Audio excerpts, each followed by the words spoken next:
Hello and welcome.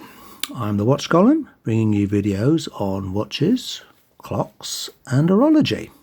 So, customary wristwatch check. Today I'm wearing my Casio Marlin. This is a W750. Do like this watch, very nice. It's on an aftermarket strap, stainless steel, 100 meters water resistance, very well put together watch. And I've also still got my Seiko SKJ on. Again, very similar, very nice, bulletproof watch. Love it. Okay, so do you like chronographs? I love chronographs. I absolutely do. Digital watch chronographs, the whole lot. I'm a stopwatch fan. Now, there are out there lots of chronographs. You have mechanical chronographs, which are hand wound or automatic. And you get quartz chronographs, use battery, and the fear is that it drones away and you don't use it as much. And then a few years ago, Citizen brought out the Eco Drive, and they did chronographs. They did analog chronographs, and I was after one for a while, but they seemed a little pricey, a bit out of my depth at the time. But during lockdown, I managed to acquire one, and a very nice one it is too. It is this. This is a Pulsar, and I think it's one of their nicest chronographs they've made. Now, the code number on this isn't the exact code number because they did a couple of variations of this. This is a grey dialed version. I know it looks black, but it is actually grey. They did a blue dialed version, a black dialed version, and they did a reverse dial version, again, where the whole dial is luminous. But this one, now, as far as I know, the code for this is a PX5007X1. Now, that is as close as I can get to the code number. They don't make them anymore, but they are sometimes out there, old unsold stock. Now, I bought this during lockdown, during the COVID lockdown, as something to do. I bought it bust, as you usually do. The hands didn't line up. You can't see it, but the minute hand counter for the stopwatch, for the chronograph I should say, was sitting at the bottom, and it had basically no charge in it. So I bought this thinking this would be fun. I took it apart, I opened it up, I put the hand back on, I downloaded instructions from Pulsar how to set the hands, which I did. I stuck it on a big light, and hey presto, it started running, and running it still is. So that was 5 years ago, and it still goes. What I love about this chronograph from Pulsar is it looks very, very similar to the ones that they give out to the RAF. Now, those ones they give out to the RAF are battery only, and must be some military legislation or whatever says they have to be battery powered. They can't be solar powered. I don't know why. I'm sure there's a reason for it. Maybe somebody out there knows that. But it's very, very similar style to the RAF ones. I think the dial is fantastic on this. It's a sort of light grey. I don't know if you can see it, but it's got a sort of weave pattern on it. I'll try and zoom in if you can. I love the constant seconds in the left that has all the seconds marked up.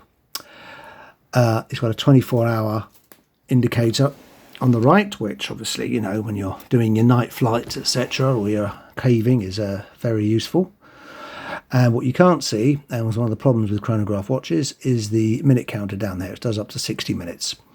The seconds counter is here. Now, it's one of the flaws of this watch, is the seconds hand for the chronograph is way too thin. It is red tipped at the end, and as you get older, I can't see it. I struggle to see it even with glasses on.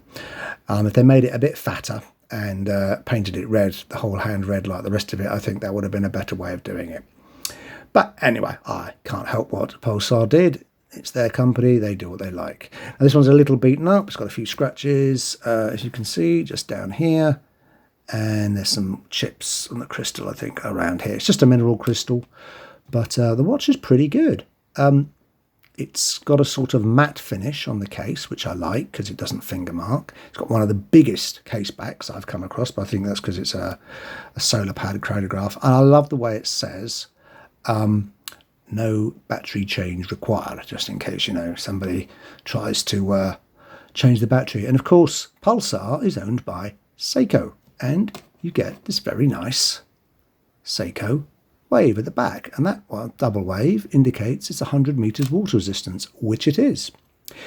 Now, the most disappointing part of this watch is the crown. It really is a cheap, nasty little crown. However, you only need to use it for setting the watch. But hey, you know, Pulsar aren't trying to outdo Seiko. They're a sort of slightly more affordable version. And of course, the best thing about this watch is that inside it is a Seiko movement. It is the VS175 solar-powered movement, which is a great little movement used in loads of watches and Seikos, which cost about twice as much. So the functionality of the watch, I say you've got a 24-hour indicator. You've got a very hard to see date window just tucked in here, and it's quite deep. Let's see if I can zoom in on that. So if you don't get the right light, or you're like me, a bit old, it's really hard to see. But it's down there, and I suppose, you know, it's quite handy to see. The luminosity on the dial is brilliant. This is a very good loomed watch, along with the hands. It glows all night. And this is the watch that I wear at night, because A, it's light on the wrist, and I can see the loom all the way through. It's brilliant. It would have been nice if they'd loomed the second constant seconds, just so you can see that the watch is still working.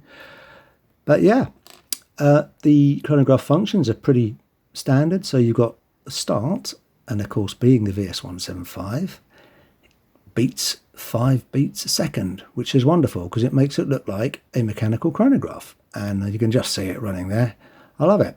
It's also got a flyback or lap period, so you use the reset button while the chronograph is running. That stops it. You take your lap time or whatever, and then you just push it again, and it catches up where it's going. Brilliant. And then you've got your reset, and click, zzz, up it goes. And the hands can be centered and zeroed if you follow the instructions. So it's pulling out the crown. I can't remember, one of the positions allows you to reset the hands, zero them in. Only on the chronograph seconds and minute counter. Unfortunately, you can't see the minute counter, and this is one of the problems with chronographs. Analog chronographs is the hands moving round, and this watch also has a double problem with it. That is, the hour and the minute hands have these tails on them, which means they block the chronograph. Down here, the chronograph counter in other periods as well. So yeah, I think if they had taken those tails off, they'd made this watch a lot more useful. But I do like it, the dial especially, and I'm going to try and zoom in on this because there's little details you need to see, and one of them is right up here.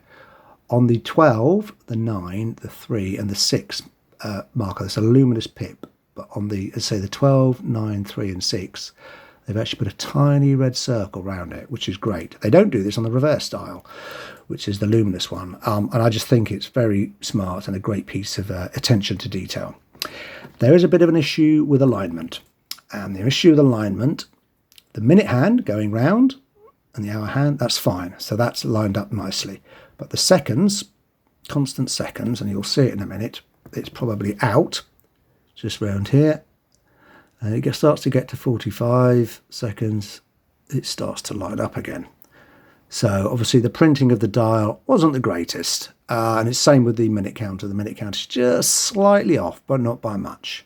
But that does slightly annoy me. But hey, you know, you get what you pay for, and obviously Pulsar being a slightly low version, they obviously maybe their QA isn't as good as it could be. So let's do some dimensions on this watch. It's quite a large watch, wide watch. So width, we have got 43. Yep, that's quite loud. Wide. Thickness, we have, wait for it to focus, we've got 12.5. Lug to lug. Oops, hold on, let's do it that way. Lug to lug, we've got 50, just under 51. And the lug width, 20, we got, what we got there, 22. 20, oh dear, this is terrible, just for zooming on this. This is, focusing is not good today. Let's try that. There we go, 20, yeah, 22. I've put this, they originally came with a leather sort of rally strap. This watch just came as a head to me. I stuck on this fairly nice grey silicone strap that's vented. It's quite nice because they are nice and large holes at the back, little ones at the front, so you don't get too sweaty in the hot weather. And trust me, it's 32 degrees C here today. And I think it suits you really well. Nice, the buckle's stainless steel. Feels fine. It's got those quick release spring bars, which I'm not a great fan of because I think they're not as strong as normal spring bars, but hey, that's me. They are great for quick strap changes, but for security, yeah, I'd rather something else. I think it's about £6 off eBay. They're really good. I've got a couple of them. I've got one black, one grey. This one really suits it, like the sort of RAF style look. Yeah, and this is it. This is a great little watch. You can pick them up second hand. So you can try and get them in stock, but I think there's a new version of it out now, which is about, I think retails about 147, but again, you can get them at discounted prices out there. And what can I say? It's a great little watch, glows well. Charge lasts for ages. I mean, it's 5 years ago that COVID came along, and this hasn't missed a beat since. Grab yourselves a very handy watch with a very nice Seiko movement inside, and actually I think a better case back, because the solar powered Seikos from the same period with the same movement just had a plain old boring case back. This one they I think got perfectly right. Anyway, please like and subscribe, and I'll catch you in the next video.